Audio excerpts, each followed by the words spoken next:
Primeiramente, vamos começar falando aqui sobre uma caracterização física.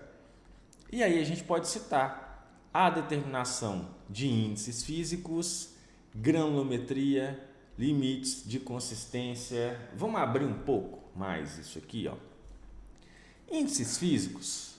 Se você for buscar lá da mecânica dos solos, quem aqui já é formado ou já fez aí disciplinas de mecânica dos solos, você vai lembrar que a gente estuda lá sobre peso específico do solo, ou peso específico natural, peso específico saturado, mais peso específico seco, ou aparente seco, né? Que é o gama S e gama D, então peso específico dos grãos, peso específico aparente seco.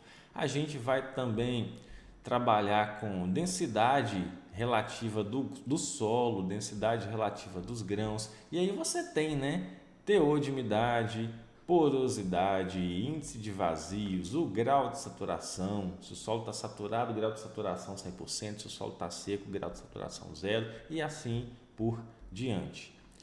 Granulometria, o que vai ser essa granulometria? É eu pegar o meu material, que vem aí de uma sondagem, né, que vem de uma extração de amostra no campo, e determinar qual é a porcentagem de solo grosso, qual é a porcentagem de solo fino.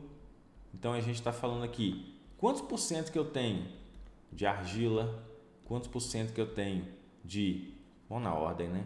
Silt, depois quantos por cento de areia, e aí a gente aqui poderia separar areia fina, média, grossa, quantos por cento que eu tenho de pedregulho, qual é o diâmetro efetivo desse material. Eu estou trabalhando com um projeto de barragem onde vou precisar dimensionar um filtro, então qual é o D15 desse material, qual é o D85, né? Tanto para solo quanto para o próprio material do filtro.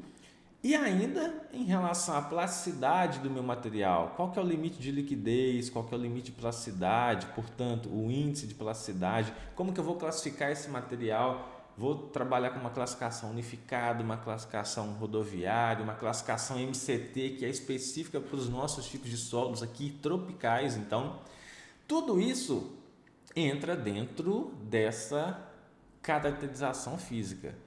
O que eu preciso verificar na sequência é, será que eu preciso fazer toda uma bateria desses ensaios ou alguns específicos vão me servir lá para o meu projeto, lá para a minha análise de estabilidade?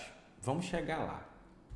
Bom, em relação à parte mecânica, aquela caracterização mecânica, se eu entrar, deixa eu pegar com vocês aqui, ó, e abrir a nossa análise de estabilidade, uma delas, e buscar aqui dentro do GeoStudio, né? Para quem não conhece, nunca teve contato, isso aqui é um software da Sequent que vai trabalhar com estudos de estabilidade, de percolação, de análise, tensão, deformação.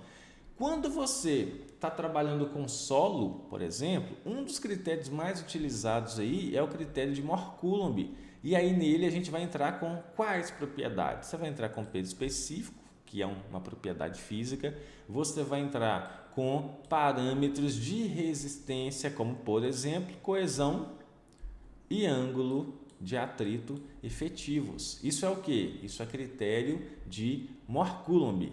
Tá, mas como que eu determino esses parâmetros?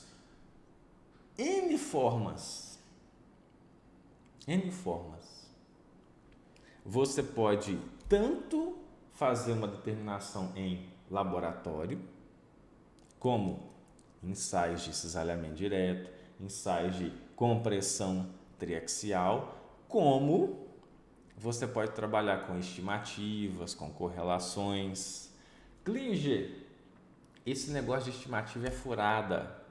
Bom, há diferentes pontos de vista. Você vai encontrar professores, vai encontrar projetistas, consultores que vão defender essas estimativas, por exemplo, a partir do próprio NSPT, de uma sondagem a percussão, E você vai, por outro lado, encontrar outros projetistas que vão falar, ó, sem dados de laboratório, corre porque você não vai ter representatividade. Clíngia, qual que é o seu ponto de vista? O meu ponto de vista é que cada situação é uma situação. Vai ter situações onde vai ser basicamente impossível você trabalhar com determinações em laboratório. Ah, mas por quê? Porque não tem laboratório por perto, ou porque às vezes você está precisando da obra, do estudo, do laudo para ontem e o laboratório está cheio, o próximo laboratório mais perto aí está a 300, 400 quilômetros e é difícil até para levar essa amostra, então cada caso é um caso. Joia? Beleza. Mas basicamente, para se determinar esses parâmetros de resistência, nós vamos ter os ensaios de cisalhamento direto, que tem as suas vantagens e desvantagens. Nós vamos ter ensaio de compressão triaxial e da mesma forma tem vantagem e desvantagem. Eu já sei basicamente qual seria o plano ali onde a ruptura aconteceria no campo. Um ensaio de cisalhamento direto pode te servir, é mais barato. Não, eu não tenho a mínima ideia, estou pegando esse material aqui, eu quero estudar todas as possibilidades de ruptura, estou no escuro. Um ensaio triaxial vai tender a ser mais preciso, vai te dar mais informações, não só como parâmetro de resistência, mas também parâmetro de deformabilidade, para você poder fazer uma análise de tensão-deformação. Ok, e mais o que? Vamos supor que eu vá fazer uma análise de percolação, como essa aqui. Deixa eu pegar para você.